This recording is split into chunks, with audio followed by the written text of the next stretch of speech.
ভাইয়া, সুমির বাবা সুমির বিয়ে ঠিক করতে যাচ্ছে, তুমি তাড়াতাড়ি যাও ওদের বাড়ি।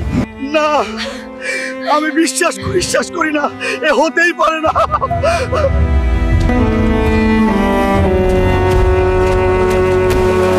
সুমি, সুমি!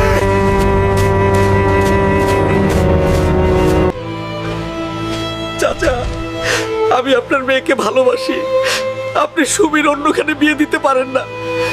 আমার মেয়ের জন্য চাকরিজীবী জামাই লাগবে। তুই তো একজন কৃষক, যদি চাকরি করতে পারিস তাহলে আমার মেয়েকে বিয়ে করবি। যেই হালকে আপনি অপমান করলেন, এই হালক একদিন কোটিপতি হবে। আরে যা, 2 টাকা কামাই করার মুরদ নাই, আবার কোটি টাকার কথা বলে। আপনাকে আমি দেখিয়ে দেব যদি বেঁচে থাকি চাচা।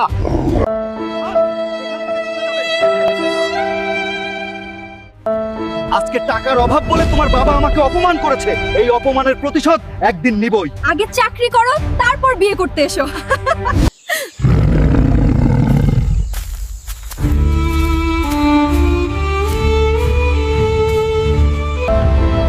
বাবা, আমাদের পরিবারের অভাব অনটন আর সহ্য হচ্ছে না, আমি আজকে শহরে যাচ্ছি চাকরি করার উদ্দেশ্যে।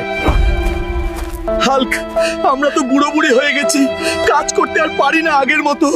তুই কিছু একটা কর, ব্যবস্থা কর। হাল্ক, তুই অনেক সহজ সরল ছেলে, শহরে গেলে ভালোভাবে চলাফেরা করিস, সাবধানে থাকিস। তুমি কোনো চিন্তা করো না মা, আমি তাহলে যাচ্ছি।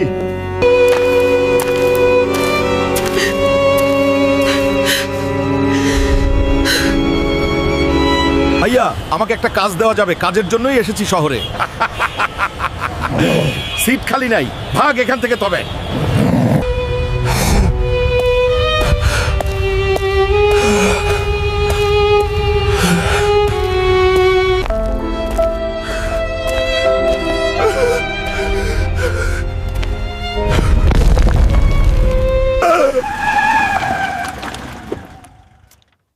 কি ব্যাপার? ম্যাডাম, আমি শহরে গার্মেন্টসে চাকরি করতে এসেছি, কিন্তু কেউ কাজে নিচ্ছে না। আমার বাবার 2টা নিজস্ব গার্মেন্টস কোম্পানি আছে, চলো আমার সাথে। আচ্ছা, তোমার নাম কি?